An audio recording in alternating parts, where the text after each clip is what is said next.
सत श्री अकाल जी। चढ़दी कला टाइम टीवी वेख रहे सारे दर्शकों का स्वागत है। तुसीं देख रहे हो प्रोग्राम सीधी गल प्रोफैसर मनजीत सिंह दे नाल। मैं हाँ तुहाडे नाल मनदीप कौर खालसा। प्रोफैसर साहब साडे नाल जुड़ चुके हैं।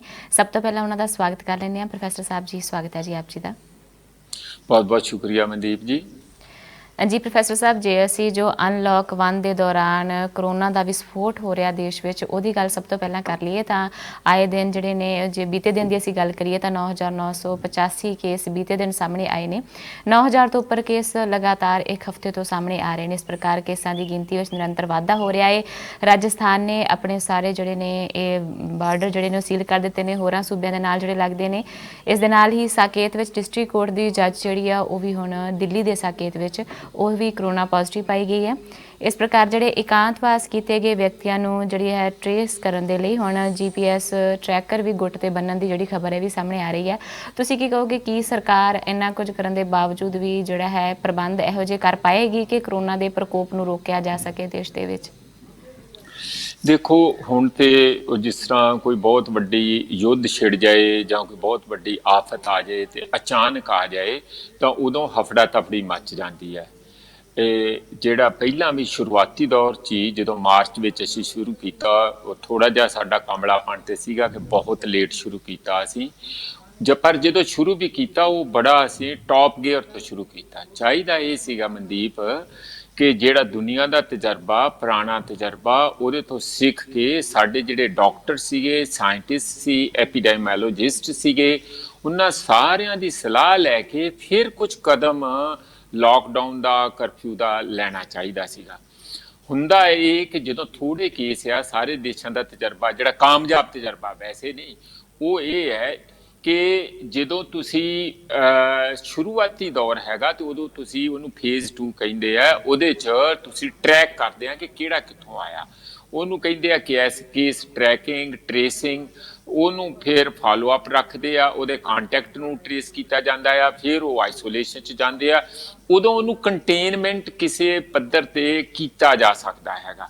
ਇਹ ਸਾਰੇ ਦੇਸ਼ਾਂ ਨੇ ਕੀਤਾ। ਸਾਡੇ ਸਾਹਮਣੇ ਤੇ ਸਭ ਤੋਂ ਇੱਕ ਜਿਨ੍ਹਾਂ ਨੇ 100% ਆਪਣੀ ਇਕਨੋਮੀ ਨੂੰ ਖੋਲ੍ਹਤਾ ਫੇਜ਼ 1 ਤੇ ਉਹਨਾਂ ਨੇ ਸਟੇਜ 1 ਤੇ ਆ ਕੇ ਔਰ ਖੋਲ ਦਿੱਤਾ ਔਰ ਉਹਨਾਂ ਨੇ ਉਹ ਕੰਟਰੀ ਹੈਗਾ ਭਾਵੇਂ ਉਹਨਾਂ ਦੀ ਪਾਪੂਲੇਸ਼ਨ ਤੇ 50 ਲੱਖ ਹੀ ਹੈਗੀ ਪਰ ਨਿਊਜ਼ੀਲੈਂਡ ਨੇ ਜਿਹੜੀ ਉਹਨਾਂ ਦੀ ਪ੍ਰਾਈਮ ਮਿਨਿਸਟਰ ਹੈ ਇਸ ਗੱਲ ਨੂੰ ਉਹਦਾ ਬੜਾ ਮਾਣ ਜਾਂਦਾ। ਪਰ ਹੋਰ ਵੀ ਬਹੁਤ ਕੰਟਰੀ ਹੈ ਸਾਊਥ ਕੋਰੀਆ ਆ ਵੀਅਤਨਾਮ ਵਰਗੇ ਜਿਨ੍ਹਾਂ ਦੇ 10 ਕਰੋੜ ਪਾਪੂਲੇਸ਼ਨ ਹੈ ਸਾਡੇ ਵਰਗੀ ਇਕਨੋਮੀ ਸਾਡੇ ਨਾਲੋਂ ਵੀ ਢਿੱਲੀ ਮੱਠੀ ਇਕਨੋਮੀ ਹੋਣੀ ਆ ਉਹਨਾਂ ਦੀ ਪਰ ਉਹਦੇ ਬਾਵਜੂਦ ਵੀ ਉਹ ਬੜੇ ਕਾਮਯਾਬ ਰਹੇ ਆ ਆਪਣੇ ਵੀ ਦੇਸ਼ ਦੇ ਵਿੱਚ ਜਿੱਥੇ ਟਰੈਕਿੰਗ ਕੀਤੀ ਗਈ ਆਪਣੇ ਹੀ ਦੇਸ਼ ਦੇ ਅੰਦਰ ਫਾਰ ਇੰਸਟੈਂਸ ਕੇਰਲਾ ਦੇ ਵਿੱਚ ਜਿੱਥੇ ਉਹਨਾਂ ਨੇ ਹੈਲਥ ਸਿਸਟਮ ਤੇ ਬੈਟਰ ਸੀਗਾ ਪੁਰਾਣਾ ਤਜਰਬੇ ਨੂੰ ਇਸਤੇਮਾਲ ਕੀਤਾ ਜਿਹੜਾ 10-15 ਸਾਲ ਪਹਿਲਾਂ ਦਾ ਤਜਰਬਾ ਸੀ ਉਹਨਾਂ ਦਾ ਔਰ ਨਿਪਾਹ ਜਿਹੜੀ ਵਾਇਰਸ ਉਹਦਾ ਔਰ ਉਹਦੇ ਨਾਲ ਫਾਇਦਾ ਉਹਨਾਂ ਨੂੰ ਇਹ ਹੋਇਆ ਕਿ ਉਹਨਾਂ ਨੇ ਟਰੈਕਿੰਗ ਕੀਤੀ ਕੰਟੇਨਮੈਂਟ ਕੀਤੀ ਔਰ ਬਾਕੀ ਦੀ ਇਕਨੋਮੀ ਨੂੰ ਹੁਣ ਕਿਉਂਕਿ ਜਿਹੜਾ ਸੈਂਟਰ ਵੱਲੋਂ ਸੀ ਉਹ ਤੇ ਕੀਤਾ ਧੱਕਾ ਲੱਗਾ ਹੀ ਹੋਊਗਾ ਪਰ ਇਹ ਚਾਹੀਦਾ ਇਸੇ ਤਰ੍ਹਾਂ ਸੀ ਲੋਕਲਾਈਜ਼ਡ ਸਾਰੀਆਂ ਗੱਲਾਂ ਹੁੰਦੀਆਂ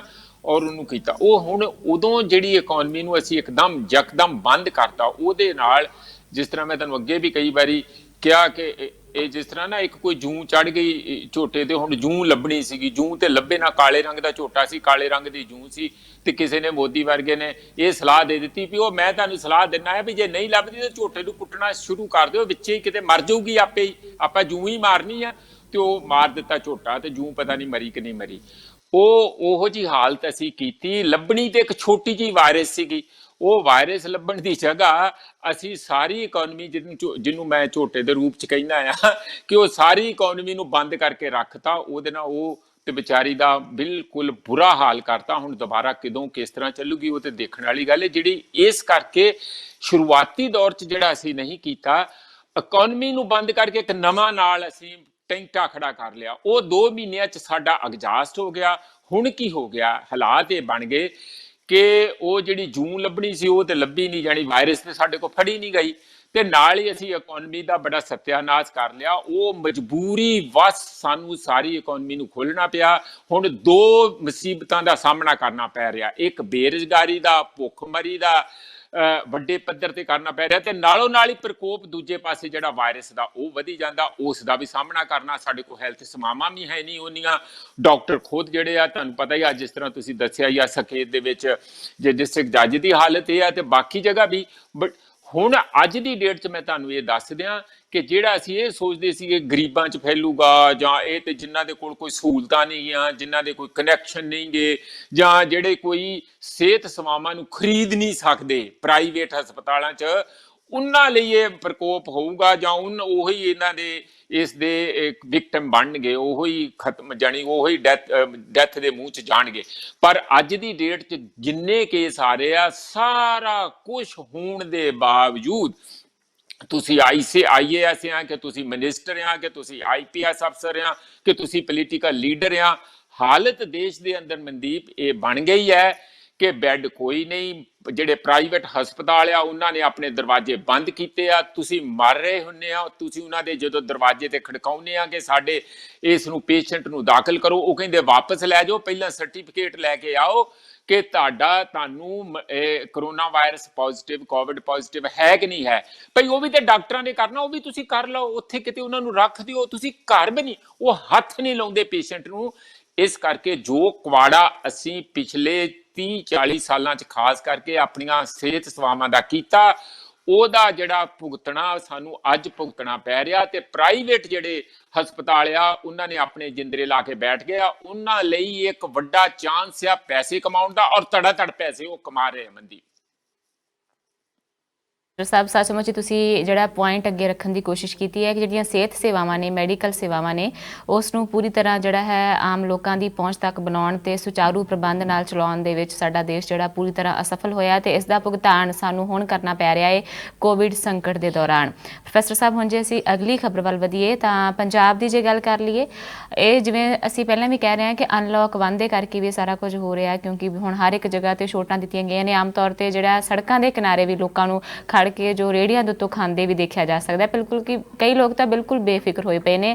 ਅੰਮ੍ਰਿਤਸਰ ਵਿੱਚ 55% ਕੇਸ ਜਿਹੜੇ ਨੇ ਉਹ ਨੇ ਜਿਨ੍ਹਾਂ ਦਾ ਕੋਈ ਹਿਸਟਰੀ ਜਿਹੜੀ ਆ ਨਹੀਂ ਹੈ, ਕੋਈ ਟਰੈਵਲ ਹਿਸਟਰੀ ਨਹੀਂ ਜਿਨ੍ਹਾਂ ਦੀ, ਪਰ ਫਿਰ ਵੀ ਜਿਹੜੀ ਆ ਪ੍ਰਸ਼ਾਸਨ ਮੰਨਣ ਨੂੰ ਤਿਆਰ ਨਹੀਂ ਕਿ ਸਾਡੇ ਦੇਸ਼ ਵਿੱਚ ਕਮਿਊਨਿਟੀ ਸਪਰੈਡ ਜਿਹੜਾ ਹੈ ਸ਼ੁਰੂ ਹੋ ਚੁੱਕਾ ਹੈ ਜੀ।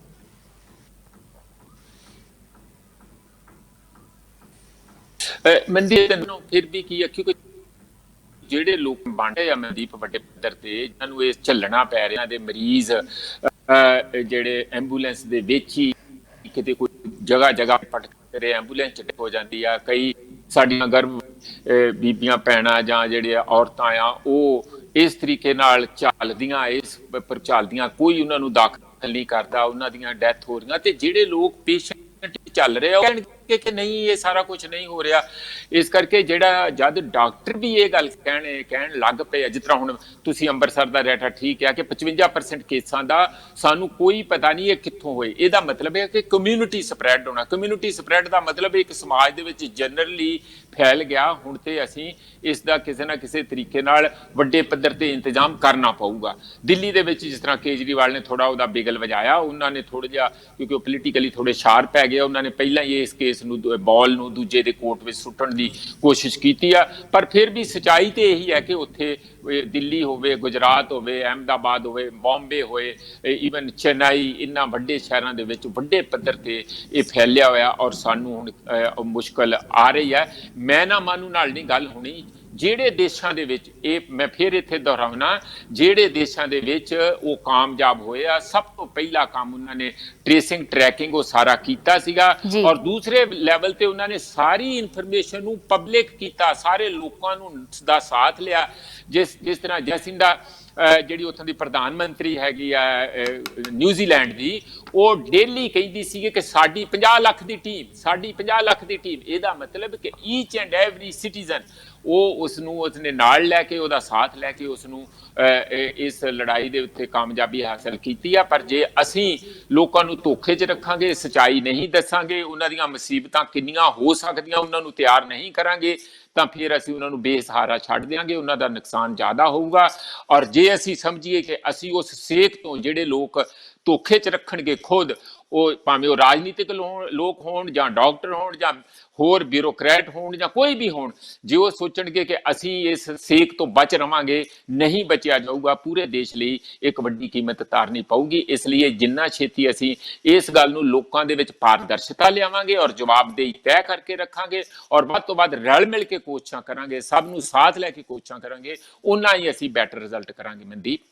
ਜੀ ਪ੍ਰੋਫੈਸਰ ਸਾਹਿਬ, ਜਿਵੇਂ ਤੁਸੀਂ ਬਾਰ-ਬਾਰ ਇੱਕ ਗੱਲ ਤੇ ਜ਼ੋਰ ਦੇ ਰਹੇ ਹੋ ਕਿ ਜੋ ਹੋਰਨਾਂ ਦੇਸ਼ਾਂ ਤੋਂ ਸਾਨੂੰ ਪ੍ਰੇਰਨਾ ਜ਼ਰੂਰ ਲੈਣੀ ਚਾਹੀਦੀ ਹੈ, ਜਿਨ੍ਹਾਂ ਨੇ ਕਿ ਮੁੜ ਆਪਣਾ ਅਰਥਚਾਰਾ ਖੋਲ੍ਹਣ ਦੀ ਕਵਾਇਦ ਸ਼ੁਰੂ ਕਰ ਦਿੱਤੀ ਹੈ, ਪਰ ਉਹਨਾਂ ਦੇ ਪ੍ਰਬੰਧ ਬਹੁਤ ਜ਼ਿਆਦਾ ਨੇ।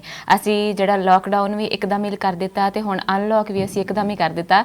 ਇਸ ਪ੍ਰਕਾਰ ਜਿਹੜੇ ਲੋਕ ਸੰਭਲ ਨਹੀਂ ਪਾਉਣਗੇ ਤੇ ਜਲਦੀ ਹੀ ਕਰੋਨਾ ਦਾ ਸ਼ਿਕਾਰ ਹੋਣ ਦੀ ਸੰਭਾਵਨਾ ਹੈ। ਪ੍ਰੋਫੈਸਰ ਸਾਹਿਬ, ਹੁਣ ਜੇ ਅਸੀਂ ਕਿਸਾਨਾਂ ਦੀ ਖਬਰ ਲੈ ਲਈਏ ਤਾਂ ਝੋਨੇ ਦੀ ਲਵਾਈ ਜਿਹੜੀ ਹੈ ਕੱਲ੍ਹ ਤੋਂ ਸ਼ੁਰੂ ਹੋ ਗਈ ਹੈ ਜੀ, ਲੇਬਰ ਦੀ ਘਾਟ ਦੇ ਦੌਰਾਨ। ਅਤੇ ਜਿਵੇਂ ਕਿ ਅਸੀਂ ਗੱਲ ਕਰ ਰਹੇ ਸੀ ਕਿ ਜੋ ਲਵਾਈ ਦਾ ਜਿਹੜਾ ਰੇਟ ਹੈ ਉਹ ਫਿਕਸ ਕੀਤਾ ਗਿਆ ਹੈ, ਪਰ ਜਿੱਥੋਂ ਤੱਕ ਹੁਣ ਰਿਪੋਰਟਸ ਸਾਹਮਣੇ ਆ ਰਹੀਆਂ ਨੇ 5000 ਤੋਂ ਲੈ ਕੇ 6000 ਤੱਕ ਜਿਹੜਾ ਹੈ ਉਹ ਰੇਟ ਹੋਇਆ ਪਿਆ ਜੀ 1 ਏਕੜ ਲਵਾਈ ਦਾ ਝੋਨੇ ਦੀ, ਜੋ ਕਿ ਪਿਛਲੇ ਸਾਲ ਨਾਲੋਂ ਦੁੱਗਣਾ ਹੈ ਜੀ। ਪਹਿਲੀ ਗੱਲ ਦੀ ਤੇ ਅਸੀਂ ਇਹਨਾਂ ਕਿਸਾਨ ਵੀਰਾਂ ਨੂੰ, ਇਹ ਸਾਡੇ ਅਸਲੀ ਯੋਧੇ ਆ ਜਿਹੜੇ ਧਰਤੀ ਨਾਲ ਜੁੜੇ ਹੋਏ ਆ, ਉਸ ਗੱਲ ਦੀ ਵਧਾਈ ਦਿੰਦੇ ਆ ਕਿ ਕੱਲ ਤੋਂ ਇਹਨਾਂ ਦਾ 10 ਤਰੀਕ ਤੋਂ ਤਾਂ ਦੀ ਲਵਾਈ ਅਫੀਸ਼ੀਅਲੀ ਸ਼ੁਰੂ ਹੋ ਗਈ ਹੈ। ਔਰ ਤੁਸੀਂ ਜਿਵੇਂ ਫੋਟੋਆਂ ਠੀਕ ਦਿਖਾ ਰਹੇ ਆ, ਕੱਦੂ ਦੇ ਵਿੱਚ ਜਿਹੜੇ ਵਰਕਰ ਆ, ਕਾਮੇ ਆ, ਭਾਵੇਂ ਉਹ ਆਪਣੇ ਪੰਜਾਬੀ ਹੋਣ ਭਾਵੇਂ ਬਾਹਰੋਂ ਆਏ ਹੋਣ ਯੂਪੀ ਬਿਹਾਰ ਤੋਂ, ਉਹ ਧੜਾ ਧੜ ਇਹ ਬਜਾਈ ਸ਼ੁਰੂ ਹੋ ਗਈ ਹੈ। ਇਹ ਤਕਲੀਫ ਐਤਕੀ ਜ਼ਰੂਰ ਹੈਗੀ ਹੈ ਕਿ ਲੇਬਰ ਅੱਗੇ ਨਾਲੋਂ ਮਹਿੰਗੀ ਆ। ਕੋਈ ਆਪਣੀਆਂ ਗੱਡੀਆਂ ਬੱਸਾਂ ਭੇਜ ਰਿਹਾ, ਕੋਈ ਆਪਣੀਆਂ ਨੋਵਾ ਗੱਡੀਆਂ ਭੇਜ ਰਿਹਾ, ਕੋਈ ਕਿਤਿਓਂ। ਤੇ ਇੱਕ ਇਹ ਤਰੀਕਾ ਕੱਢ ਲਿਆ ਕਿ ਅੱਧਾ ਖਰਚਾ ਆਉਣ ਦਾ ਜਿਹੜੇ ਲੇਬਰ ਆ ਉਹ ਚੱਲਣ। ਅੱਜ ਨਵੀਆਂ ਖਬਰਾਂ ਦੇ ਮੁਤਾਬਕ ਵੀ ਇਹੀ ਆ, ਪਹਿਲਾਂ ਵੀ ਇਹੋ ਹੀ ਜਿਹੜੀਆਂ ਖਬਰਾਂ ਆ ਰਹੀਆਂ ਕਿ ਅੱਧਾ ਖਰਚਾ ਜਿਹੜੇ ਆ ਉਹ ਮਾਲਕ ਜਿਹੜੇ ਇੱਥੇ ਦੇ ਕਿਸਾਨ ਜਿਹੜੇ ਹੋਣਗੇ ਉਹ ਚੱਲਣਗੇ। ਔਰ ਮੇਰਾ ਖਿਆਲ ਹੈ ਕਿ ਉਹਨਾਂ ਨੂੰ ਚੱਲਣਾ ਵੀ ਚਾਹੀਦਾ। ਇਹ ਨਾ ਹੋਵੇ ਕਿ ਕੰਮ ਕਰਾਉਣ ਤੋਂ ਬਾਅਦ ਮਗਰੋਂ ਲੱਤ ਮਾਰ ਦੇਣ, ਕਹਿਣ ਕਿ ਨਹੀਂ ਨਹੀਂ ਜੀ ਅਸੀਂ ਤੁਹਾਡੀਆਂ ਪੂਰੀ ਸੈਲਰੀ ਕੱਟਣਾਗੇ, ਅਸੀਂ ਤੁਹਾਡੇ ਜਿਹੜੇ ਅੱਧੇ ਦੇ ਨਹੀਂ ਕਰਨੇ। ਇਸ ਤਰ੍ਹਾਂ ਬਿਲਕੁਲ ਨਹੀਂ ਹੋਣਾ ਚਾਹੀਦਾ। ਸਾਡਾ ਪੰਜਾਬੀਆਂ ਦਾ ਵੈਸੇ ਵੀ ਇੱਕ ਸੂਬੇ ਦੇ ਵਕਾਰ ਦੀ ਵੀ ਗੱਲ ਹੁੰਦੀ ਆ, ਪਰ ਆਉਣ ਵਾਲੇ ਸਮੇਂ 'ਚ ਫਿਰ ਸਾਨੂੰ ਇਹਨਾਂ ਮਜ਼ਦੂਰਾਂ ਦੀ ਲੋੜ ਹੀ ਪਊਗੀ ਜੇ ਅਸੀਂ ਕੋਈ ਗਲਤ ਧਾਂਦਲੀ ਜਾਂ ਕੋਈ ਉਹਨਾਂ ਦੀ ਤਨਖਾਹ ਨੂੰ ਦਬਾਉਣ ਦੀ ਕੋਸ਼ਿਸ਼ ਕਰਾਂਗੇ, ਘੱਟ ਵੱਧ ਕਰਨ ਦੀ ਕੋਸ਼ਿਸ਼ ਕਰਾਂਗੇ। ਜਿਹੋ ਜਿਹੀਆਂ ਚਰਚਾਵਾਂ ਪੰਚਾਇਤਾਂ 'ਚ ਜਾਂ ਸੱਥਾਂ 'ਚ ਕਈ ਵਾਰੀ ਚੱਲਦੀਆਂ, ਤਾਂ ਉਹ ਸਾਡੇ ਨਾ ਤੇ ਇਸ ਸੱਭਿਆਚਾਰ ਲਈ, ਨਾ ਸਾਡੇ ਪੰਜਾਬੀਅਤ ਲਈ, ਨਾ ਸਾਡੀ ਅਰਥ ਵਿਵਸਥਾ ਲਈ ਲੰਮੇ ਦੌਰ ਦੇ ਵਿੱਚ ਉਹ ਬਹੁਤ ਨੈਗੇਟਿਵ ਜਾਊਗਾ, ਉਹ ਠੀਕ ਨਹੀਂ ਹੋਊਗਾ। ਸਾਨੂੰ ਅਸੀਂ ਵਰਕਰਾਂ ਤੋਂ ਬਗੈਰ ਕਦੀ ਵੀ ਕੋਈ ਵੀ ਕੰਮ ਸਿਰੇ ਨਹੀਂ ਲਾ ਸਕਦੇ। ਇਹ ਗੱਲ ਠੀਕ ਹੈ ਕਿ ਐਤਕੀ ਇੱਕ ਜਿਹੜਾ ਵਰਕਰ ਆ, ਮੈਨੂੰ ਲੱਗਦਾ ਉਹ 800 ਤੋਂ 1000 ਰੁਪਈਆ, ਜੇ ਉਹ 12-14 ਘੰਟੇ ਡੇਲੀ ਕੰਮ ਕਰਨ, ਡੇਲੀ ਇੰਨੀ ਮਿਹਨਤ ਤੋਂ ਬਾਅਦ ਇੰਨੀ ਧੁੱਪ ਦੇ ਵਿੱਚ, ਤੇ 800 ਤੋਂ 12000 ਰੁਪਈਆ ਡੇਲੀ ਉਹ ਕਮਾਉਣ ਦੇ ਵਿੱਚ ਕਾਮਯਾਬ ਹੋਣਗੇ। ਪਰ ਮੇਰਾ ਖਿਆਲ ਹੈ ਸਾਨੂੰ ਵੈਸੇ ਵੀ ਅਸੀਂ ਹੋਰ ਲੰਗਰ ਲਾਉਂਦੇ ਹਾਂ, ਹੋਰ ਸੇਵਾਵਾਂ ਕਰਦੇ ਹਾਂ, ਫ੍ਰੀ ਲੰਗਰ, ਹੋਰ ਆਪਾਂ ਕਿੰਨੀ ਮਿਹਨਤ ਕਰਦੇ ਹਾਂ। ਇਹ ਮਜ਼ਦੂਰ ਜਿਹੜੇ ਸਭ ਤੋਂ ਜ਼ਰੂਰਤਮੰਦ ਹੈਗੇ ਆ, ਜਿਨ੍ਹਾਂ ਦੇ ਘਰਾਂ ਦੇ ਪਿੱਛੇ ਪਰਿਵਾਰ ਆ, ਜੇ ਅਸੀਂ ਉਹਨਾਂ ਨੂੰ 4 ਪੈਸੇ ਵੱਧ ਜੇਬ 'ਚ ਦੇਵਾਂਗੇ ਤੁਹਾਨੂੰ ਪੁੰਨ ਲੱਗੂਗਾ। ਤੁਸੀਂ ਹੋਰ ਜਿਹੜੇ ਆ ਕਈ ਜਗ੍ਹਾ ਦੇ ਉੱਤੇ ਬਿਜਲੀ ਦਾ ਆ, ਬਈ ਸਾਨੂੰ ਵੀ ਬਿਜਲੀ ਜਿਸ ਤਰ੍ਹਾਂ ਕਿਸਾਨਾਂ ਨੂੰ ਫ੍ਰੀ ਮਿਲ ਰਹੀ ਆ, ਹੋਰ ਵੀ ਕਈ ਜਗ੍ਹਾ ਤੇ ਸਰਕਾਰ ਨੂੰ ਤੁਸੀਂ ਦਬਾਅ ਪਾ ਕੇ 4 ਪੈਸੇ ਵੱਧ ਲੈ ਸਕਦੇ ਆ। ਪਰ ਮੇਰਾ ਖਿਆਲ ਹੈ ਕਿ ਜੇ ਅਸੀਂ ਆਪਣਾ ਤਿਲ ਫੁੱਲ ਜਿਸ ਤਰ੍ਹਾਂ ਦਸਵੰਧ ਕਹਿੰਦੇ ਆ ਕੱਢਣਾ, ਇਹ ਕ੍ਰਿਸਚੀਅਨਟੀ 'ਚ ਵੀ ਹੈ, ਸਿੱਖਾਂ 'ਚ ਵੀ ਹੈ। ਸਿੱਖਾਂ 'ਚ ਦਸਵੰਧ ਕਹਿੰਦੇ ਆ ਜਿਹੜੀ ਆ, ਔਰ ਕ੍ਰਿਸਚੀਅਨਿਟੀ 'ਚ ਇਹਨੂੰ ਕਹਿੰਦੇ ਆ ਟਾਇਥ ਮੀਨਸ 10th 10ਵਾਂ ਹਿੱਸਾ। ਇਸ ਕਰਕੇ ਅਸੀਂ ਇਹ ਦਸਵੰਧ ਨਾਲੋਂ ਨਾਲ ਹੀ ਇਹਨਾਂ ਦੀਆਂ ਤਨਖਾਹਾਂ ਦੇ ਜਾਂ ਇਹਨਾਂ ਦੀ ਜਿਹੜੀ ਵੇਜਸ ਹੈਗੀਆਂ ਉਹਦੇ ਰੂਪ 'ਚ ਦੇਈ ਜਾਈਏ। ਇਸ ਨੂੰ ਬੁਰਾ ਨਹੀਂ ਮੰਨਣਾ ਚਾਹੀਦਾ। ਐਤਕੀ ਠੀਕ ਹੈ ਦੁੱਗਣੇ ਦੇਣੇ ਪੈ ਰਹੇ ਆ, ਮਿਹਨਤਾਨਾ ਜ਼ਿਆਦਾ ਕਿਉਂਕਿ ਲੇਬਰ ਘੱਟ ਹੈਗੀ ਆ। ਪਰ ਇੱਕ ਗੱਲ ਜ਼ਰੂਰ ਦੱਸਦੀ ਹੈ ਕਿ ਸਾਨੂੰ 5-6 ਲੱਖ ਮਜ਼ਦੂਰ ਟੋਟਲ ਇਹ ਸਾਰੀ ਖੇਤੀ ਲਾਉਣ ਲਈ ਚਾਹੀਦੇ ਆ, ਜਦਕਿ ਸਾਨੂੰ ਪਤਾ ਕਿ ਐਤਕੀ ਮਜ਼ਦੂਰ ਵੱਧ ਤੋਂ ਵੱਧ ਜੇ ਕੁਝ ਹੋਣਗੇ 1.5-2 ਲੱਖ ਹੀ ਹੋਣਗੇ। ਇਸ ਕਰਕੇ ਕਾਫੀ ਮਿਹਨਤ ਕਰਨੀ ਪਊਗੀ। ਤੁਹਾਡੇ ਮੈਂ ਇਸ ਗੱਲ ਦੇ ਇੱਕ ਪੁਆਇੰਟਰ ਸਾਂਝਾ ਕਰਦਾ ਜੇ, ਹੁਣ ਤੱਕ 67 ਲੱਖ ਮਜ਼ਦੂਰ ਜਿਹੜੇ ਨੇ ਉਹ ਹੁਣ ਤੱਕ 6 ਸਟੇਟਾਂ ਦੇ 116 ਜ਼ਿਲ੍ਹਿਆਂ ਤੋਂ ਜਾ ਚੁੱਕੇ ਨੇ ਜੀ। ਤੁਹਾਨੂੰ ਕੀ ਲੱਗਦਾ ਹੈ ਸਾਰੇ ਦਾ ਸਾਡੀ ਖੇਤੀ ਤੇ ਇੰਡਸਟਰੀ ਤੇ ਕਾਫੀ ਜਿਹੜਾ ਹੈ ਪ੍ਰਭਾਵ ਨਕਾਰਾਤਮਕ ਪੈਣ ਦੀ ਸੰਭਾਵਨਾ ਹੈ? ਬਿਲਕੁਲ, ਉਹ ਤੇ ਸਾਰੇ ਬੜੇ ਡਿਟੇਲ ਅੰਕੜੇ ਸਾਰੇ ਵੈਬਸਾਈਟ ਤੇ ਵੀ ਆ, ਸਾਡੇ ਕੋਲ ਵੀ ਆ ਗਏ ਆ ਕਿ ਜਿਹੜੇ ਖਾਸ ਕਰਕੇ ਸੂਬੇ ਬਿਹਾਰ, ਯੂਪੀ, ਉੜੀਸਾ, ਪੱਛਮੀ ਬੰਗਾਲ, ਕੁਝ ਰਾਜਸਥਾਨ 'ਚ ਵੀ ਆਏ ਆ, ਤੇ ਮੱਧ ਪ੍ਰਦੇਸ਼, ਇਹਨਾਂ 6 ਸੂਬਿਆਂ ਦੇ ਵਿੱਚ ਕਾਫੀ ਜਿਹੜੇ ਵਰਕਰ ਆ ਉਹ ਬਾਹਰ ਜਾ ਕੇ ਕੰਮ ਕਰਦੇ ਆ। ਇਹਨਾਂ ਦੇ ਸੂਬੇ ਪੂਰੀ ਲੋਕਾਂ ਨੂੰ ਆਪਣੇ ਸੂਬਿਆਂ 'ਚ ਕੰਮ ਨਹੀਂ ਦੇ ਪਾਉਂਦੇ, ਜਾਂ ਤੇ ਉੱਥੇ ਇੰਡਸਟਰੀ ਨਹੀਂ ਹੈ ਜਾਂ ਉਹਨਾਂ ਦੀਆਂ ਜ਼ਮੀਨਾਂ ਨਹੀਂ ਹੈਗੀਆਂ। ਇਸ ਕਰਕੇ ਉਹ ਜਿਹੜੇ ਬਾਹਰ ਵਾਪਸ ਏਡੇ ਵੱਡੇ ਪੱਧਰ ਤੇ ਗਏ ਆ, ਉਹਨਾਂ ਨੇ ਇੰਡਸਟਰੀ ਨੂੰ ਸਭ ਤੋਂ ਵੱਧ ਚੂਨਾ ਲਾਉਣਾ, ਔਰ ਜਿਹੜੇ ਛੋਟੇ ਕਾਰੋਬਾਰੀ ਸੀਗੇ ਉਹਨਾਂ 'ਚ ਜ਼ਿਆਦਾ ਕੰਮ ਕਰਦੇ ਸੀ। ਆਪ ਵੀ ਇਹ ਛੋਟੇ ਕਾਰੋਬਾਰ ਦੇ ਵਿੱਚ ਸੀ, ਕਿਸੇ ਦੀਆਂ ਛੋਟੀਆਂ ਦੁਕਾਨਾਂ, ਰੇਹੜੀਆਂ, ਫੜੀਆਂ, ਸਬਜ਼ੀਆਂ, ਰਿਕਸ਼ਾ, ਆਟੋ, ਇਹ ਸਾਰਾ ਵੱਡਾ ਸੈਕਟਰ ਆ ਜਿਹਦੇ ਵਿੱਚ ਕੰਮ ਕਰਦੇ ਸੀ। ਉਹ ਭੁੱਖੇ ਮਰਦੇ ਕਿਉਂਕਿ ਕੰਮ ਰਿਹਾ ਨਹੀਂ, ਉਹ ਸਾਰੇ ਚਲੇ ਗਏ। ਇਸ ਲਈ ਉਹ ਜਿਹੜੇ ਵਰਕਰ ਆ ਹੁਣ ਵਾਪਸ ਇੱਥੇ ਆਉਣੇ ਬੜੇ ਔਖੇ ਆ। ਪਰ ਸਾਡੇ ਵੀ ਅਜੇ ਲੇਬਰ ਬੜੀ ਤੰਗੀ ਆ ਹਾਲਤ ਹੈ। ਅੱਜ ਖਬਰ ਇਹ ਵੀ ਇੱਕ ਚਰਨਜੀਤ ਭੁੱਲਰ ਨੇ ਪੰਜਾਬੀ ਟ੍ਰਿਬਿਊਨ ਦੇ ਵਿੱਚ ਮਨਦੀਪ ਲਾਈ ਹੈ ਕਿ ਟੀਚਰ ਹੈਗੇ ਜਿਹੜੇ ਜਿਨ੍ਹਾਂ ਨੇ ਬੀਐਡ ਕੀਤੀ ਹੈ, ਐਮਏ ਕੀਤੀ ਹੈ, ਟੈਟ ਪਾਸ ਹੈ, ਸਾਰੇ ਜਿਹੜੇ ਜੰਤਰ ਮੰਤਰ ਜਿਹੜੇ ਸਰਕਾਰ ਨੇ ਲਾਏ ਹੋਏ ਉਹ ਪੂਰੇ ਕਰਨ ਤੋਂ ਬਾਅਦ ਵੀ ਉਹਨਾਂ ਨੂੰ ਜਦੋਂ ਕੰਮ ਨਹੀਂ ਮਿਲ ਰਿਹਾ ਤਾਂ ਉਹ ਜਾ ਕੇ ਹੁਣ ਝੋਨਾ ਲਾ ਰਹੇ ਆ। ਇਹ 'ਚ ਕੋਈ ਮਾੜੀ ਗੱਲ ਨਹੀਂ ਹੈ। ਟੀਚਰਾਂ ਨੂੰ ਮੈਂ ਅਜੇ ਵੀ ਜਾ ਕੇ ਪਿੰਡ 'ਚ ਜਾਵਾਂ ਤੇ ਸਾਰੇ ਕੰਮ ਖੇਤਾਂ ਦੇ ਵਿੱਚ ਕਰੀਦੇ ਆ, ਭਾਵੇਂ ਡੰਗਰ ਵੱਛਾ ਬੰਨਣਾ ਹੋਵੇ, ਸਾਰਾ ਕੰਮ ਕਰਨਾ ਚਾਹੀਦਾ। ਇਹ ਗੁਰੂ ਨਾਨਕ ਦੇਵ ਜੀ ਨੇ ਕੀਤਾ ਸੀ, ਅਸੀਂ ਉਹਨਾਂ ਦੇ ਪੂਰੇ ਕਿਰਤ ਚਾਹੇ ਕੋਈ ਵੀ ਹੋਵੇ, ਕਿਰਤ ਜਿਹੜਾ ਹੈ ਉਹ ਕਰਮ ਨੂੰ ਹੀ ਧਰਮ ਮੰਨਣਾ ਚਾਹੀਦਾ। ਬਿਲਕੁਲ ਤੁਹਾਡੀ ਗੱਲ ਸਹੀ ਹੈ, ਕੋਈ ਕੰਮ ਛੋਟਾ ਵੱਡਾ ਨਹੀਂ ਹੁੰਦਾ ਔਰ ਕੰਮ ਦੇ ਵਿੱਚ ਕੋਈ ਛੂਆ ਛਾਤ ਜਾਂ ਕੋਈ ਇਹਦੇ 'ਚ ਕੋਈ ਬੇਇੱਜ਼ਤੀ ਮੰਨਣ ਵਾਲੀ ਗੱਲ ਨਹੀਂ। ਪਰ ਸਵਾਲ ਇਹ ਹੈ ਕਿ ਜਿਸ ਨੂੰ ਤੁਸੀਂ ਪੜ੍ਹਾਇਆ ਲਿਖਾਇਆ, ਐਮਏ ਕਰਾਈ, ਉਸ ਦੇ ਉਹਨੂੰ ਇਵਜ਼ ਦੇ ਵਿੱਚ ਉਹਨਾਂ ਮਿਹਨਤਾਨਾ ਤੇ ਮਿਲਣਾ ਚਾਹੀਦਾ ਨਾ। ਪਰ ਜਿਹੜਾ ਅਸੀਂ ਨਹੀਂ ਦਿੰਦੇ ਉਹਨੂੰ ਅੱਜ ਮਜ਼ਦੂਰਾਂ ਵਾਲੀ ਜਿਹੜੇ ਦਿਓਗੇ ਤੇ ਉਸ ਨੂੰ ਇਸ ਗੱਲ ਦਾ ਦਿਲ ਦੇ ਵਿੱਚ ਦੁੱਖ ਜ਼ਰੂਰ ਰਹਿੰਦਾ। ਇਸ ਗੱਲ ਦਾ ਸਰਕਾਰ ਦੀ ਪੰਜਾਬ ਦੀ ਸਰਕਾਰ ਨੂੰ ਵੀ ਸੋਚਣਾ ਪਊਗਾ ਕਿ ਏਡੇ ਵੱਡੇ ਪੱਧਰ ਤੇ ਜਿਹੜੇ ਟੀਚਰ ਬੇਰੁਜ਼ਗਾਰ ਫਿਰਦੇ ਆ ਉਹਨਾਂ ਦਾ ਆਉਣ ਵਾਲੇ ਸਮੇਂ 'ਚ ਕੀ ਕਰਨਾ। ਮਨਦੀਪ ਬਿਲਕੁਲ ਜੀ, ਤੁਹਾਡਾ ਪੁਆਇੰਟ ਬਿਲਕੁਲ ਸਹੀ ਹੈ ਕਿ ਜਿਹੜੀ ਬੇਰੁਜ਼ਗਾਰੀ ਹੈ ਉਹ ਖਾਸ ਕਰਕੇ ਹੁਣ ਇਹਨਾਂ ਦਿਨਾਂ ਵਿੱਚ ਤਾਂ ਹੋਰ ਵੀ ਜ਼ਿਆਦਾ ਵੱਧ ਗਈ। ਪਹਿਲਾਂ ਵੀ ਜਿਹੜੇ ਨੇ ਬਹੁਤ ਪੜ੍ਹੇ ਲਿਖੇ ਐਸੇ ਬੇਰੁਜ਼ਗਾਰ ਜਿਹੜੇ ਉਹ ਆਮ ਤੌਰ ਤੇ ਹੀ ਉਹਨਾਂ ਵਿੱਚ ਜਿਹੜੀ ਆ ਨਮੋਸ਼ੀ ਦੀ ਭਾਵਨਾ ਪਾਈ ਜਾਂਦੀ ਸੀ। ਹੁਣ ਵੀ ਇੱਕ ਖੁਦਕੁਸ਼ੀ ਕਰਨ ਦੀ ਖਬਰ ਸਾਹਮਣੇ ਆਈ ਹੈ ਈਟੀਟੀ ਟੀਚਰ ਦੇ ਵੱਲੋਂ ਬੇਰੁਜ਼ਗਾਰੀ ਦੇ ਕਾਰਨ। ਸੱਚਮੁੱਚ ਹੀ ਬੇਰੁਜ਼ਗਾਰੀ ਦੀ ਸਮੱਸਿਆ ਨੂੰ ਠੱਲ ਪਾਉਣ ਦੇ ਲਈ ਸਰਕਾਰ ਨੂੰ ਹੋਰ ਕਦਮ ਚੁੱਕਣ ਦੀ ਲੋੜ ਹੈ ਜੀ। ਜੇ ਹੁਣ ਅਸੀਂ ਅਗਲੀ ਖਬਰ ਲਈਏ ਤਾਂ ਅਮਰੀਕਾ ਵਿੱਚ ਪ੍ਰੋਫੈਸਰ ਸਾਹਿਬ ਜੋ ਅਸੀਂ ਲਗਾਤਾਰ ਗੱਲ ਕੀਤੀ ਹੈ ਜਿਨ੍ਹਾਂ ਬਾਰੇ, ਜੋ ਜਾਰਜ ਫਲਾਇਡ ਦੀ ਹੱਤਿਆ ਕਰ ਦਿੱਤੀ ਗਈ ਸੀ ਗੈਰ ਗੋਰੇ ਅਫਰੀਕੀ ਮੂਲ ਦੇ ਨਾਗਰਿਕ ਦੀ, ਉਸ ਤੋਂ ਬਾਅਦ ਲਗਾਤਾਰ ਉੱਥੇ ਰੋਸ ਪ੍ਰਦਰਸ਼ਨ ਹੋ ਰਹੇ ਨੇ। ਪਰ ਹੁਣ ਇੱਕ ਜੋ ਸਰਾਹਨਾ ਹੋ ਰਹੀ ਹੈ ਸਿੱਖਾਂ ਦੀ, ਇਸ ਸਮੇਂ ਦੇ ਦੌਰਾਨ ਵੀ ਅਮਰੀਕਾ ਵਿੱਚ ਸਿੱਖਾਂ ਵੱਲੋਂ ਨਿਰੰਤਰ ਉਹਨਾਂ ਪ੍ਰਦਰਸ਼ਨਕਾਰੀਆਂ ਨੂੰ, ਕਿਉਂਕਿ ਹਜ਼ਾਰਾਂ ਦੀ ਗਿਣਤੀ ਵਿੱਚ ਅਮਰੀਕਾ ਦੇ ਵੱਖ-ਵੱਖ ਸੂਬਿਆਂ ਵਿੱਚ ਇਹ ਪ੍ਰਦਰਸ਼ਨ ਨਿਰੰਤਰ ਜਾਰੀ ਨੇ, ਭਾਵੇਂ ਕਿ ਸ਼ਾਂਤਮਈ ਤਰੀਕੇ ਨਾਲ ਇਹ ਪ੍ਰਦਰਸ਼ਨ ਜਿਹੜੇ ਨੇ ਹੁਣ ਹੋ ਰਹੇ ਨੇ, ਪਰ ਫਿਰ ਵੀ ਜਿਹੜੇ ਉੱਥੇ ਉਨ ਪ੍ਰਦਰਸ਼ਨਕਾਰੀਆਂ ਨੂੰ ਸਿੱਖਾਂ ਵੱਲੋਂ ਫੂਡ ਪੈਕੇਟ ਅਤੇ ਪਾਣੀ ਦੀਆਂ ਸੇਵਾਵਾਂ ਲਗਾਤਾਰ ਮੁਹੱਈਆ ਕਰਵਾਈਆਂ ਜਾ ਰਹੀਆਂ ਨੇ। ਕਾਫੀ ਸਰਾਹਨਾ ਹੋ ਰਹੀ ਹੈ ਜੀ ਸਿੱਖਾਂ ਦੀ। ਮਨਦੀਪ, ਇਹ ਜਿਹੜੀ ਕਰੋਨਾ ਨੇ ਦੁਨੀਆ ਦੇ ਵਿੱਚ ਇਹੋ ਜਿਹੀਆਂ ਤਾਕਤਾਂ ਟ੍ਰਿਗਰ ਕਰਤੀਆਂ, ਟ੍ਰਿਗਰ ਦਾ ਮਤਲਬ ਉਹਨੂੰ ਜਾਣੀ ਲੋਕਾਂ ਦੇ ਵਿੱਚ ਉਭਾਰ ਕੇ ਰੱਖ ਦਿੱਤਾ, ਉਹਨਾਂ ਨੂੰ ਸ਼ਕਤੀਮਾਨ ਕਰ ਦਿੱਤਾ ਕਿ ਇਹ ਜਿਹੜੀ ਦੁਨੀਆ ਆ ਇਹ ਸਾਰੀ ਹੁਣ ਬਦਲ ਜਾਣੀ ਆ। ਇਹ ਦੁਨੀਆ ਉਸ ਤਰ੍ਹਾਂ ਨਹੀਂ ਰਹਿਣੀ। ਤੁਸੀਂ ਦੇਖੋ ਗੱਲ ਤੇ ਚੱਲੀ ਆ ਕਰੋਨਾ ਦੇ ਵਿੱਚ ਇਹ ਨਵੀਂ ਗੱਲ ਆ ਗਈ ਜਾਰਜ ਫਲਾਇਡ ਦੀ, ਜਿਹਨੂੰ ਮਾਰਿਆ ਗਿਆ 8-9 ਮਿੰਟ ਉਹਦੀ ਗਰਦਨ ਦੇ ਉੱਤੇ ਗੋਡਾ ਰੱਖ ਕੇ, ਤੇ ਸਾਰੀ ਦੁਨੀਆ 'ਚ ਇੱਕ ਏਡੀ ਸ਼ਕਤੀ ਬਣ ਕੇ ਜਿਹੜੇ ਬਲੈਕ ਪੀਪਲ ਜਿਨ੍ਹਾਂ ਨੂੰ ਅਫਰੀਕਨ ਅਮਰੀਕਨ ਕਹਿੰਦੇ ਆ, ਉਹ ਏਡੀ ਵੱਡੀ ਗਿਣਤੀ 'ਚ ਸਾਹਮਣੇ ਆਏ ਆ ਕਿ ਅਸੀਂ ਸਾਰੇ ਹੀ ਜਾਰਜ ਫਲਾਇਡ ਦੇ ਭਰਾ ਆ ਜਾਂ ਉਹਨਾਂ ਦੇ ਉਹ ਸਾਡਾ ਬੱਚਾ, ਅਸੀਂ ਬਾਪ ਆ ਔਰ ਅਸੀਂ ਇਸ ਦੀ ਪੂਰਾ ਬਦਲਾ ਲਵਾਂਗੇ। ਮੈਨੂੰ ਲੱਗਦਾ ਇਹ ਆਪਣੇ ਆਪ 'ਚ ਇੱਕ ਜਿਹੜੀ ਅਸਮਾਨਤਾ ਸੀ ਜਾਂ ਉਹਨਾਂ ਦੇ ਨਾਲ ਨਫ਼ਰਤ ਦੀ ਭਾਵਨਾ ਰੱਖੀ ਜਾਂਦੀ ਸੀ, ਉਹਦੇ ਵਿਰੁੱਧ ਇੱਕ ਕਰੋਨਾ ਲੋਕ ਭੁੱਲ ਗਏ, ਇੱਕ ਨਵੀਂ ਲੜਾਈ ਸ਼ੁਰੂ ਹੋ ਗਈ। ਸਾਡੇ ਦੇਸ਼ ਦੇ ਅੰਦਰ ਵੀ ਹੋਣਾ ਕਰੋਨਾ ਪਤਾ ਨਹੀਂ ਕਿੱਧਰਲੇ ਜਾਣੀ ਆਵੇ, ਕੋਈ ਨਵੀਂ ਮੂਵਮੈਂਟ ਬੜੇ ਵੱਡੇ ਪੱਧਰ ਤੇ ਛਿੜ ਸਕਦੀ ਹੈ। ਔਰ ਇਸ ਸਾਰੇ ਕੁਝ ਦੇ ਅੰਦਰ ਜਿਹੜੀ ਸਿੱਖ ਸਮੁਦਾਇ ਦੀ ਭੂਮਿਕਾ, ਭਾਵੇਂ ਉਹ ਦਿੱਲੀ ਦੇ ਵਿੱਚ ਸੀ, ਭਾਵੇਂ ਉਹ ਸਾਰੇ ਭਾਰਤ ਵਿੱਚ ਆ, ਪੰਜਾਬ ਵਿੱਚ ਤੇ ਖਾਸ ਕਰਕੇ ਪੂਰੀ ਕੋਸ਼ਿਸ਼ ਕੀਤੀ ਗਈ ਕਿ ਅਸੀਂ ਮਜ਼ਦੂਰਾਂ ਨੂੰ ਸਾਂਭੀਏ। ਲੰਗਰ ਦੇ ਵਿੱਚ ਅੱਜ ਵੀ ਇਸ ਗੱਲ ਦੀ ਜਿੱਦ ਕੀਤੀ ਕਿ ਸਾਡੇ ਗੁਰਦੁਆਰਿਆਂ ਦੀ ਉਹ ਸੇਵਾ ਪੂਰੀ ਨਹੀਂ ਹੋ ਸਕਦੀ। ਅਸੀਂ ਇਕੱਲੇ ਪੈਸੇ ਇਕੱਠੇ ਕਰਨ ਵਾਲੇ ਗੁਰਦੁਆਰੇ ਨਹੀਂ, ਅਸੀਂ ਲਗਾਤਾਰ ਜਨਤਾ ਜਨਾਰਦਨ ਨੂੰ, ਲੋੜਮੰਦਾਂ ਨੂੰ ਅਸੀਂ ਲਗਾਤਾਰ ਲੰਗਰ ਛਕਾਉਣ ਦੀ ਸਾਡੀ ਪ੍ਰਥਾ ਇੱਕ ਅਟੁੱਟ ਅੰਗ ਹੈ।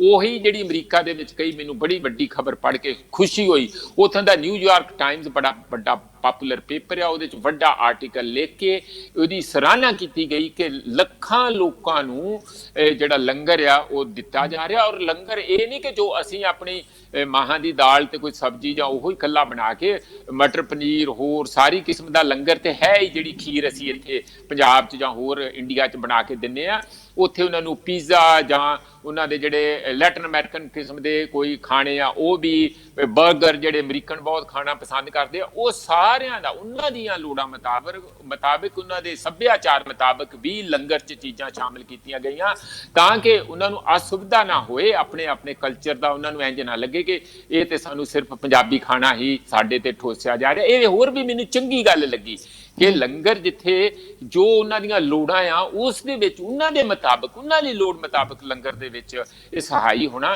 ਇੱਕ ਮੇਰਾ ਖਿਆਲ ਕਾਫੀ ਮਹਿਮਾ ਦੀ ਗੱਲ ਆ। ਔਰ ਸਾਨੂੰ ਇਹੋ ਜਿਹੀ ਹੋਰ ਆਪਣੇ ਅੰਦਰ ਚੰਗਿਆਈਆਂ ਜੇ ਪੈਦਾ ਕਰਾਂਗੇ ਤਾਂ ਇਹ ਇੱਕ ਉਸ ਜਿਹੜੇ ਆਪਾਂ ਸਿੱਖ ਗੁਰੂਆਂ ਨੂੰ ਰੋਜ਼ ਯਾਦ ਕਰਦੇ ਹਾਂ, ਅਰਦਾਸ ਕਰਦੇ ਹਾਂ, ਉਹਨਾਂ ਦਾ ਪਾਠ ਕਰਦੇ ਹਾਂ, ਉਸ ਫਲਸਫੇ ਨੂੰ, ਉਸ ਸੋਚ ਨੂੰ ਅੱਗੇ ਵਧਾਉਣ ਲਈ ਇੱਕ ਬਹੁਤ ਵੱਡਾ ਕਦਮ ਹੈ ਮਨਦੀਪ।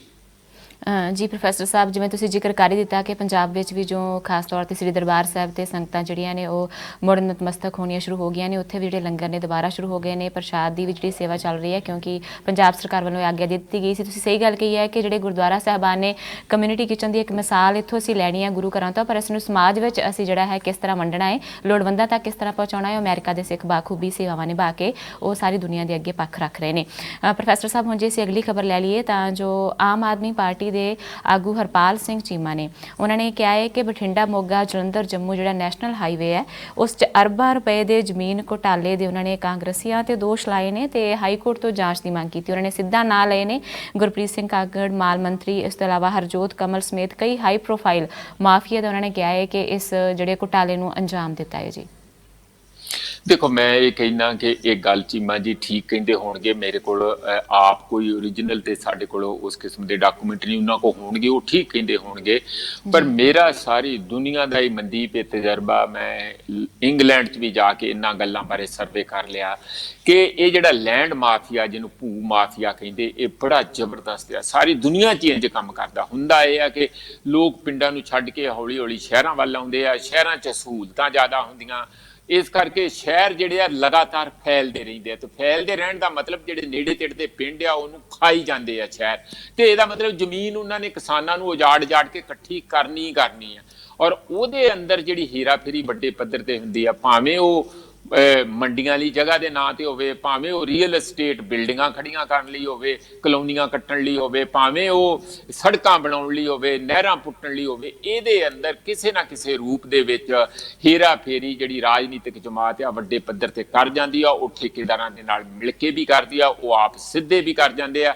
ਇਹ ਗੱਲ ਜੇ ਉਹਨਾਂ ਦੇ ਨੋਟਿਸ ਚੀਮਾ ਜੀ ਦੇ ਆਮ ਆਦਮੀ ਪਾਰਟੀ ਦੇ ਨੋਟਿਸ 'ਚ ਆਈ ਆ, ਉਹ ਜ਼ਰੂਰ ਉਹਦੀ ਇਨਕੁਆਇਰੀ ਕਰਨੀ ਚਾਹੀਦੀ ਆ, ਕਿਉਂਕਿ ਇਹ ਲੋਕਤੰਤਰ ਆ, ਨਾ ਕਿ ਕੁਝ ਕੁ ਪਾਰਟੀਆਂ ਦਾ ਜਾਂ ਕੁਝ ਕੁ ਲੀਡਰਾਂ ਦਾ ਰਾਜ ਹੈਗਾ, ਜਵਾਬਦੇਹੀ ਬਣਦੀ ਹੈਗੀ।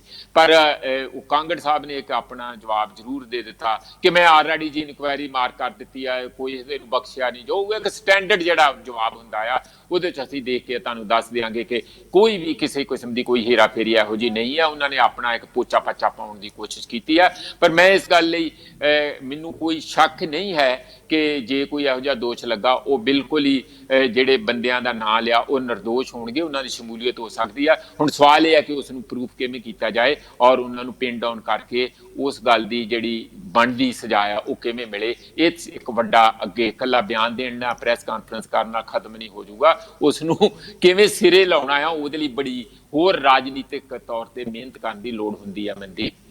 ਬਿਲਕੁਲ ਪ੍ਰੋਫੈਸਰ ਸਾਹਿਬ, ਖਾਸ ਤੌਰ ਤੇ ਲੋਕਤੰਤਰ ਦੇ ਵਿੱਚ ਵਿਰੋਧੀ ਧਿਰ ਦੀ ਬੜੀ ਵੱਡੀ ਜ਼ਿੰਮੇਵਾਰੀ ਹੁੰਦੀ ਹੈ ਕਿ ਸਰਕਾਰ ਦੀਆਂ ਘਾਟਾਂ ਨੂੰ ਲੋਕਾਂ ਦੇ ਅੱਗੇ ਰੱਖਣਾ, ਸਰਕਾਰ ਨੂੰ ਖੁਦ ਜਾਣੂ ਕਰਵਾਉਣਾ ਕਿ ਕਿੱਥੇ ਤੁਹਾਡੇ ਜਿਹੜੇ ਸਿਸਟਮ ਦੇ ਵਿੱਚ ਘਾਟ ਹੈ, ਕਿ ਜਿਹੜੇ ਸਿਸਟਮ ਆ ਇਸ ਨੂੰ ਕਿਵੇਂ ਇੰਪਰੂਵਮੈਂਟ ਕਰਨ ਦੀ ਲੋੜ ਹੈ। ਸੋ ਇਹੋ ਜਿਹੀਆਂ ਗੱਲਾਂ ਵਿਰੋਧੀ ਧਿਰ ਦੀ ਜ਼ਿੰਮੇਵਾਰੀ ਹੁੰਦੀ ਹੈ, ਪਰ ਸੱਚਮੁੱਚ ਤੁਹਾਡੀ ਗੱਲ ਸਹੀ ਹੈ ਕਿ ਇਕੱਲੇ ਬਿਆਨ ਦੇਣ ਨਾਲ, ਪ੍ਰੈਸ ਵਿੱਚ ਆਉਣ ਦੇ ਨਾਲ ਕੁਝ ਨਹੀਂ ਹੋਣਾ। ਸਾਨੂੰ ਲੋੜ ਹੈ ਜੇ ਕੋਈ ਐਸੀ ਆਵਾਜ਼ ਅਸੀਂ ਉਠਾਉਂਦੇ ਹਾਂ ਤਾਂ ਮਾਮਲੇ ਦੀ ਪੂਰੀ ਤਹਿ ਤੱਕ ਜਾਇਆ ਜਾਵੇ ਤੇ ਜਾਂਚ ਨੂੰ ਵੀ ਪੂਰਾ ਕਰਨ ਦੀ ਪੂਰੀ ਕੋਸ਼ਿਸ਼ ਕੀਤੀ ਜਾਵੇ। ਪ੍ਰੋਫੈਸਰ ਸਾਹਿਬ, ਹੁਣ ਸਮਾਂ ਹੋ ਗਿਆ ਜੀ ਦਰਸ਼ਕਾਂ ਤੋਂ ਇਜਾਜ਼ਤ ਲੈ ਲੈਣ ਦਾ। ਧੰਨਵਾਦ ਤੁਹਾਡਾ ਸਾਡੇ ਨਾਲ ਜੁੜਨ ਦੇ ਲਈ। ਜਦੋਂ ਟੈਂਪੂ ਬਣਦਾ ਉਦੋਂ ਧੰਨਵਾਦ ਕਰ ਦਿੰਦੇ ਆ ਤੁਸੀਂ, ਪਰ ਕਿਉਂਕਿ ਟਾਈਮ ਦੀ ਲਿਮਿਟੇਸ਼ਨ ਆ ਤੇ ਮਨਦੀਪ ਮੈਂ ਵੀ ਬਹੁਤ ਬਹੁਤ ਤੁਹਾਡਾ ਸ਼ੁਕਰੀਆ ਕਰਦਾ, ਤੁਹਾਡੀ ਟੀਮ ਦਾ ਔਰ ਸਾਡੇ ਸਰੋਤਿਆਂ ਦਾ ਸ਼ੁਕਰੀਆ। ਜੀ ਪ੍ਰੋਫੈਸਰ ਸਾਹਿਬ, ਅਸੀਂ ਦਰਸ਼ਕਾਂ ਨੂੰ ਵੀ ਦੱਸ ਦਈਏ ਕਿ ਪ੍ਰੋਗਰਾਮ ਸਿੱਧੀ ਗੱਲ ਚੜ੍ਹਦੀ ਕਲਾ ਟਾਈਮ TV ਤੇ ਤੁਸੀਂ ਸੋਮਵਾਰ ਤੋਂ ਸ਼ਨੀਵਾਰ 12:30 ਵਜੇ ਦੇਖ ਸਕਦੇ ਹੋ ਤੇ YouTube ਤੇ Facebook ਤੇ ਵੀ ਇਸ ਪ੍ਰੋਗਰਾਮ ਨੂੰ ਤੁਸੀਂ ਦੁਬਾਰਾ ਵੀ ਦੇਖ ਸਕਦੇ ਹੋ। ਕੱਲ ਫਿਰ ਹਾਜ਼ਰ ਹੋਵਾਂਗੇ ਇਸੇ ਸਮੇਂ, ਤਦ ਤੱਕ ਲਈ ਮੈਨੂੰ ਮਨਦੀਪ ਕੌਰ ਖਾਲਸਾ ਨੂੰ ਦਿਓ ਆਗਿਆ। ਧੰਨਵਾਦ ਜੀ।